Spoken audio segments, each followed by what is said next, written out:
Good morning mga idol. So, sa video to, gagawin natin dito is magbabaklas. So, ito yung isang primal cuts na ginagawa pagdating sa trade test. So, hopefully makatulong sa inyo and then at mabigyan kayo ng idea kung paano mag-execute. So, sa part na to, may ginawa ako na video ngayon na nagbaklas ako sa primal cuts sa deboning. So, may part ako na hindi iniwan. So, panoorin nyo na lang mga idol.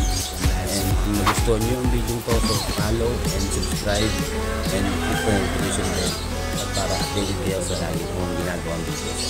Ano pa? Let's go! Tara! Peace out! Dito magsisimula tayo. So ito yung part na pagbabaklas kong ito is parang katulad ng ginagawa sa sa trade test. So ginaya lang natin, example lang tayo ng konti. So nagsimula tayo sa patahin dito mga ka-idol.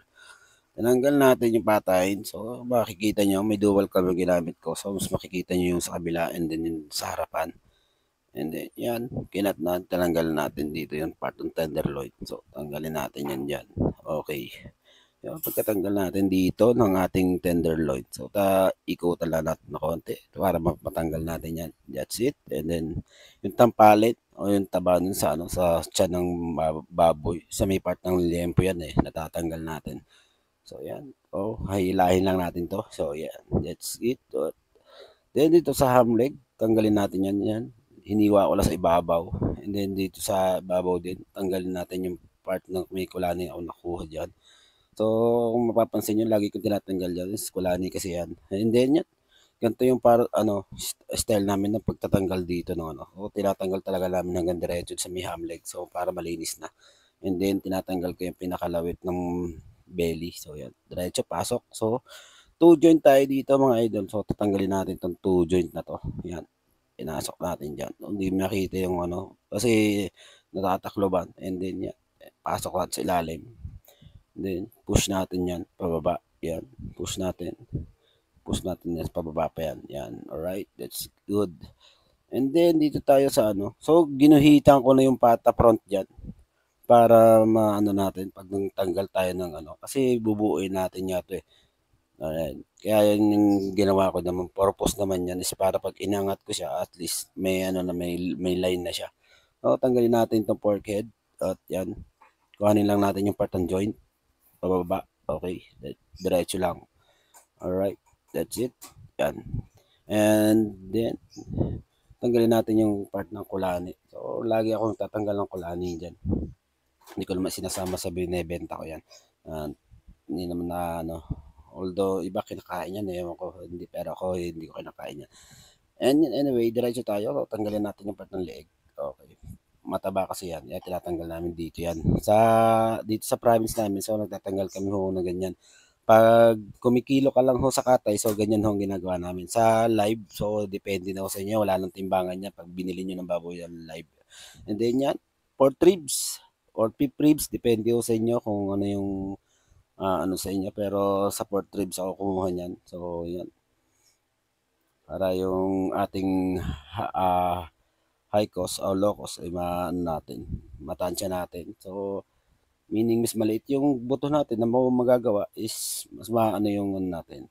Low cost na mababang presyo. So, yan. Ginuhitan ko lang sinunda ko yung ng buto.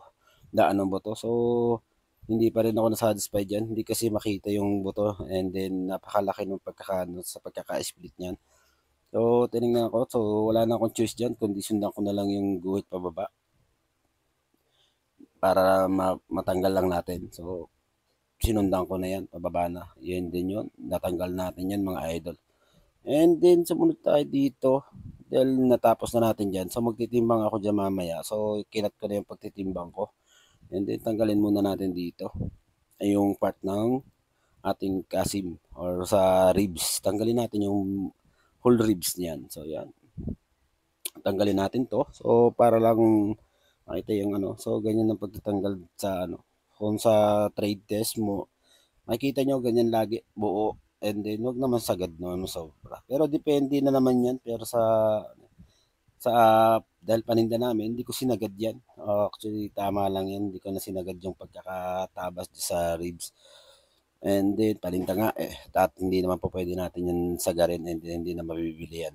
And then dito sa part ng buto, so medyo nag-ano ako dito kasi natakloban yung part ng laman. So tiningnan ko, hinanap ko lang yung ano, buto, yung side ng buto. So gamit yung tip ng knife. So kailangan natin sundan yan. Susundan na natin yan. Putulin natin yung area na nasa ibabaw.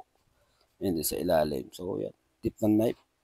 Hanapin natin yung joint ng ano, pork shoulder. So yan, sa joint lang naman nahabulin yan mga idol. So, tinanggal ko na yan.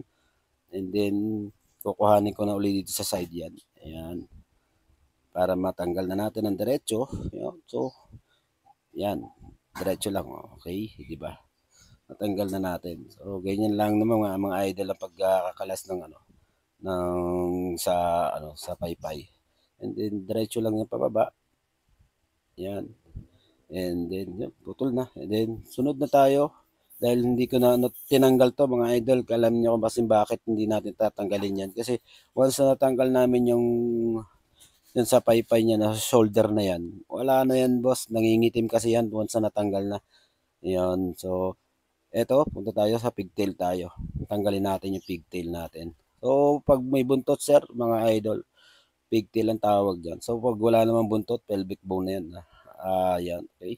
Diretso lang tayo. Yan. Tanggalin natin ang pigtail. So, tanggalin na natin. Debone na natin diretso to. Ito yun. Ang pinaka kaldo niya. O yung pang kalimitan na kinukuha ng restaurant. Ginagawang soup. Pang soup stock nila. O yan. Tanggalin natin yan mga idol. So, tanggal na. Ikot uli. Then, para makuha lang natin yung sa ilalim. Okay.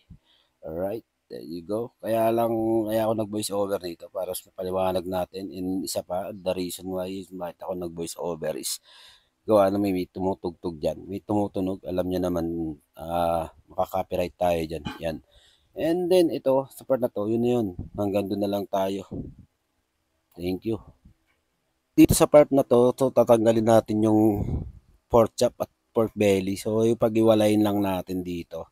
Ayun lamang, inihiwalay lang natin. Dapat mitso kasi yung ginagamit dito. So, wala tayong available na mitso na pwedeng gamitin. So, naggawa na tayo na no. So, tinaga na lang natin gamit ang clever. So, yan. Yun yung mga ano. So, hiwain lang natin ang knife yan para diretso. And then, wala. So, maraming salamat sa mga followers ko dyan at sa patuloy na nagsasubscribe sa akin. So, patuloy na supportahan sa video na ito. And thank you and peace out. Olats.